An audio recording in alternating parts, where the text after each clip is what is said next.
Welcome back to Mastering MMA. I'm Coach Lee here with you today. We're going to be talking about cutting weight. So, as some of you all know, when I was fighting, I fought at 70 and 55. So, I wasn't a small 70. I was a huge 55. I never walked through the cage door for a 155-pound fight weighing less than 180 pounds.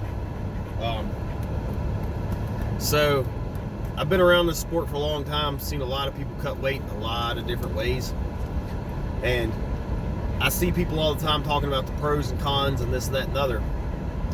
The thing is not everybody's body is the same, right? There's no one way to do it. Some people, cutting 5 pounds, they were horrible. They lost everything. Other people, myself included, could cut piles of weight and still perform great. I was big, strong, had stamina. I could go rounds if I needed to. I didn't do much of that later in my career. They were pretty short fights, but I could still do it. I did test cuts before I went to 55 to see how I reacted, and I kept track of everything, right? What I ate the day of, the day before, after I weighed in. That's another place where people make huge mistakes. After they weigh in, I can't tell you how many people I've seen go get some kind of greasy food or whatever after they've weighed in when they're not fighting until the next night. And it has negative effects on it, right? You've been eating so clean, and they've been doing that to cut the weight, but they don't realize, like, don't get me wrong, I love to eat. And I would gorge after my fight. Like, to the point I was miserable, which you definitely shouldn't do, but it was a bad habit I had, and I did it quite frequently when I cut weight. But I see people do that right after they weigh in, and it has negative effects because your body's used to having all this clean fuel to it, and then all of a sudden you're going to put this crap in it, and your body doesn't know how to react to it. So it's basically you're poisoning yourself the day before your fight. So obviously avoid that. When I was doing it, I would start tapering down my meals and getting healthier and healthier as it came up to fight night, or to weigh-in night. By the end, I was, day before weigh-ins, I was barely eating anything, and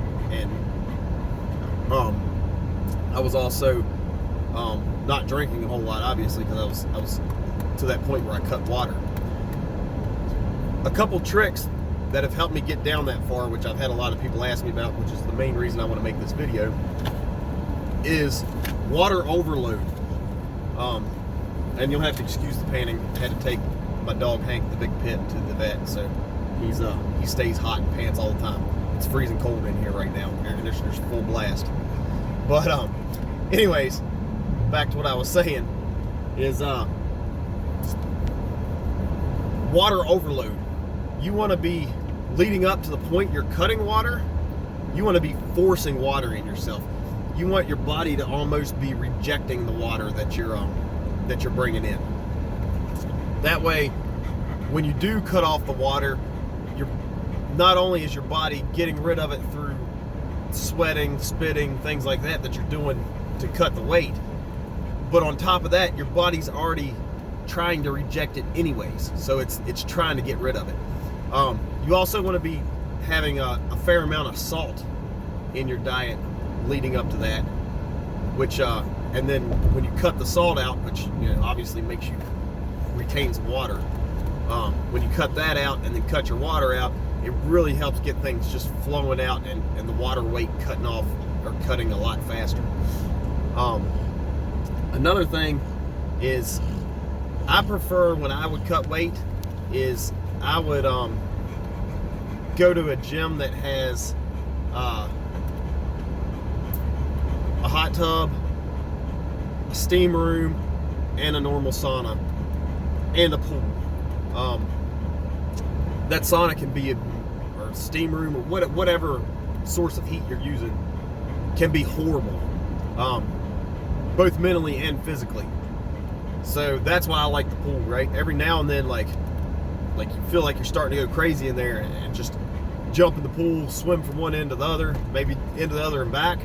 And it really helped, as far as I went, it really helped me clear all my negative thoughts that were going through my head. Another thing, like the steam room, the hot tub, and the sauna, it's different types of feels you get into, feel from them. So I like switching between them, just because it gave my body a little different feel. I was still cutting weight in all of them, but it wasn't the same. Like the steam, that would feel good for a while, and then after a while it wouldn't anymore. And then same thing with the sauna or the hot tub. So I would just rotate back and forth to get a different feel from each one, which helped me mentally more than anything. So another trick that I learned is take a credit card or your license or bank card, whatever, some type of card of that nature. My expensive phone stand just dropped down. Let me see if I can get it straight in here. Sorry, this is we're on a budget here. We're still brand new at this, so this is my $3 phone stand here. But anyways, so I take the credit card or whatever I happen to have, and as I'm sweating, I would run it across my skin. I would just, different places, I would just keep running it across my skin. Because what happens is as you start to dry out, you start putting more and more salt out, which clogs your pores up. So that would help clean that salt out. And when you were cutting deep into the water weight, like, you could see the salt on the credit card, right? So it's definitely scraping that out of those pores and keeping them open so that the sweat can keep flowing out, right? If your pores get clogged up with salt, it's harder to come out, especially when you're cutting those last couple pounds that are hard to get out. That cleaning those pores will help that come out a little bit better. So that's some of the major things that really help me cut weight. And it's a mental thing, right? It's very mental. And you can argue the pros and cons of it. Honestly, I think it depends on the person, right? So I'm not going to debate that with you. I know when I cut weight to 55, I felt horrible, but I rehydrated right. I ate right afterwards. Like I had things down to like, I knew 6 weeks out what I was going to be eating the second I stepped off the scales. I knew what was going right back into my body, and I had it where I came in the next night, I felt like I was superhuman. Like I say, I've seen other people try to cut 5 pounds and the next night just feel horrible, right? So some of it's how you do it, some of it's how your body reacts, right? There's no one way for everybody, right? No one size fits all when it comes to cutting weight. There's definitely tips and tricks, but some of it you just got to kind of figure out for yourself. So if you're new to it, I would suggest doing a partial cut to where you're trying to go and see how you feel, see how you recoup, and do that a couple times. Go a little deeper into the cut. You don't necessarily have to make it all the way if you're feeling good when you're getting close to it, in your test cuts, but you need to know that you can get there. It's just like a lot of marathon runners don't ever actually run a marathon in their training before they run the actual marathon. But sometimes they get close, other times they're not running very far at all. Same thing you'd be doing with your test cuts. So if you're new to it, try it out. If you're dropping weight classes, try it out. I know when I first went to 55, I had piles of people telling me it was never going to happen, that I couldn't even get there, much less get there and perform the next night. And I was dominant at 55. It was like, I felt like I was grabbing a hold of little kids. I was big, I was strong, I was fast. And at 55, I'm 6'1" with a 79-inch reach. So I had piles of reach on everybody. I loved it at 55. I hated cutting weight, but I loved how I felt when I got there and how the fights went at that point. So those are some of the things I would do to help me cut the weight. I would also start out, before I even went to the gym to cut weight, I would usually go by the institute, the MMA Institute, and I would put on my sauna suit. I would have somebody there to grapple with or hit some mitts, something to break a sweat in the sauna suit and be moving some. in the sauna or the steam room or whatever, I would do a lot of shadow boxing and things like that. So that's kind of how I went through it. I wanted to stay moving a little bit.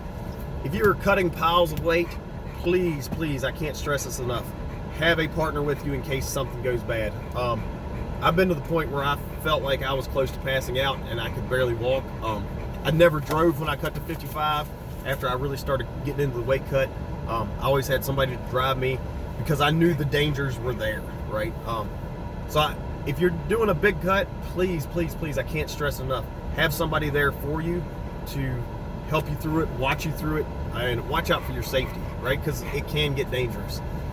But anyways, that's my little spiel on weight cutting. Maybe at some other point we'll talk about pros and cons of it. But if you haven't yet, definitely subscribe to the channel. Hit the like button if this video gave you some information that you can use. And leave comments. Let me know your tips and tricks. We'll catch you next time on Mastering MMA.